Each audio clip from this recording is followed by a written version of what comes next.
असदुद्दीन ओवैसी की पार्टी ऐसा कैसे कर सकती है? अब यह पक्का प्रूफ हो गया कि वो बी टीम है। स्वागत है आपका हमारे यूट्यूब चैनल आवाज़े अदनान पर। उम्मीद करता हूं आप सब बहुत अच्छे होंगे। ये बात बड़े लोग कमेंट कर रहे हैं कि ओवैसी की पार्टी ऐसा कैसे कर सकती है। यह पक्का प्रूफ हो गया कि ओवैसी की पार्टी बी टीम है। असदुद्दीन ओवैसी वोट काटने के लिए चुनाव लड़ते हैं। मुसलमानों के रहनुमा, मुसलमानों की आवाज उठाने वाली पार्टी समाजवादी पार्टी के सामने उम्मीदवार कैसा खड़ा कर सकते हैं? अबू आसिम साहब के सामने कैसे उम्मीदवार खड़ा कर सकते हैं? आखिर असदुद्दीन ओवैसी साहब चाहते क्या है? यह पक्का प्रूफ हो गया कि असदुद्दीन ओवैसी बी टीम है। बहुत लोगों के कमेंट आ रहे हैं, मैं जवाब देता हूं शांति से, पूरी वीडियो देखें। 2019 में जब महाराष्ट्र में असेंबली चुनाव थे तो ऑल इंडिया मजलिस इत्तेहादुल मुस्लिमीन ने यह फैसला करा था कि मंकुर शिवाजी नगर से चुनाव नहीं लड़ेंगे और कुछ कुछ ऐसी सीटों पर चुनाव नहीं लड़ेंगे जहां से मुस्लिम प्रत्याशी जो है मजबूत हैं पहले से ही, ताकि वोट डिवाइड ना हो और ज्यादा से ज्यादा तादाद में मुस्लिम विधायक चुनकर असेंबली में पहुंच सकें।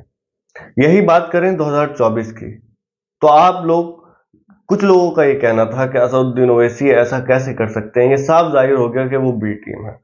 तो असदुद्दीन ओवैसी कब तक सुने और कब तक इस बात को, इंजाम को अपने सर लेते रहे? अबू आसिम साहब बड़ी ऊंची ऊंची बातें करते हैं, बहुत बड़ी बड़ी बातें भी करते हैं। अबू आसिम साहब ने महाविकास आघाड़ी से 12 सीटें मांगी, महाविकास आघाड़ी 2 सीटों पर। अबू आसिम साहब कहते हैं कि समाजवादी पार्टी का मैं मालिक हूं, दिल्ली में जाकर फैसला करने की जरूरत नहीं पड़ती, अध्यक्ष नहीं कहता।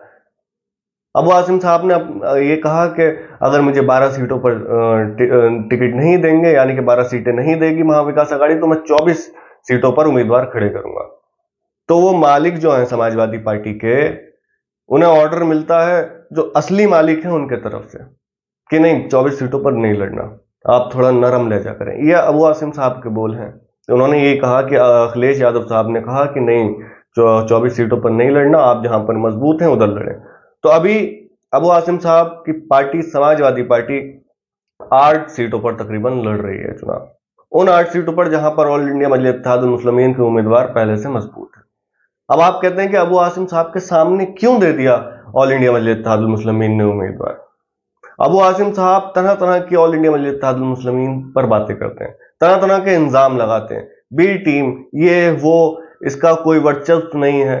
आप जानते हैं इम्तियाज जलील साहब ने एक ऑफर, यानी कि एक जो था प्रपोजल भेजा था महाविकास आघाड़ी को कि हम आपके साथ मिलकर चुनाव लड़ना चाहते हैं, जितनी चादर है हमारी हम उतनी ही सीटों पर चुनाव लड़ेंगे, हम ज्यादा सीटों पर चुनाव नहीं लड़ रहे।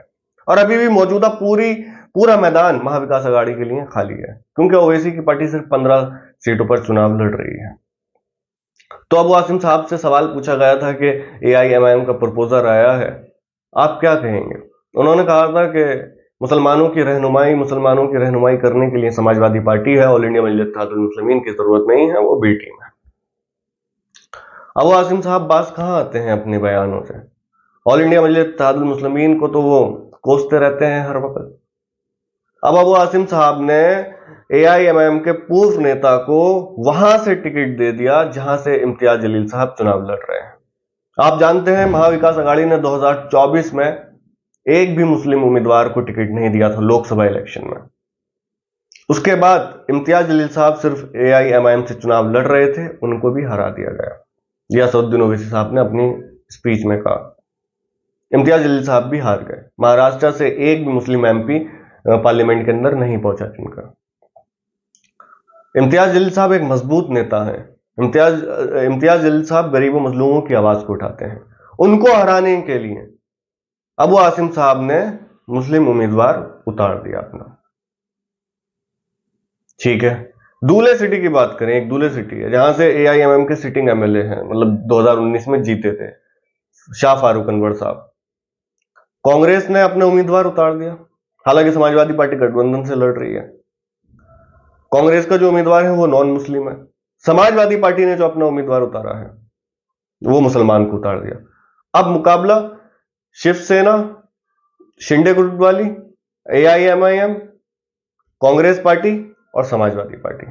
अब शिवसेना जो शिंदे गुट वाली थी उससे नॉन मुस्लिम उम्मीदवार, कांग्रेस पार्टी से नॉन मुस्लिम उम्मीदवार, समाजवादी पार्टी से मुस्लिम उम्मीदवार। क्या अब वोट नहीं कटता? क्या अब वोट डिवाइड नहीं होता?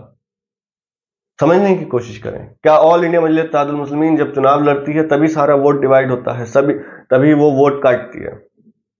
अब वो आसिम साहब बड़े बोल बोलते हैं, मैं साफ कहता हूं, बहुत बड़े बोल बोलते हैं। वो कहते हैं कि मेरे साथ अगर 8 एमएलए चुन कर जाएंगे तो किसी के बाप में इतनी हिम्मत नहीं होगी कि मुसलमानों को कोई कुछ कह दे। गलत बात है, बिल्कुल गलत बात है। आपके तो 100 एमएलए उत्तर प्रदेश के अंदर है, फिर क्या बात हो रही है?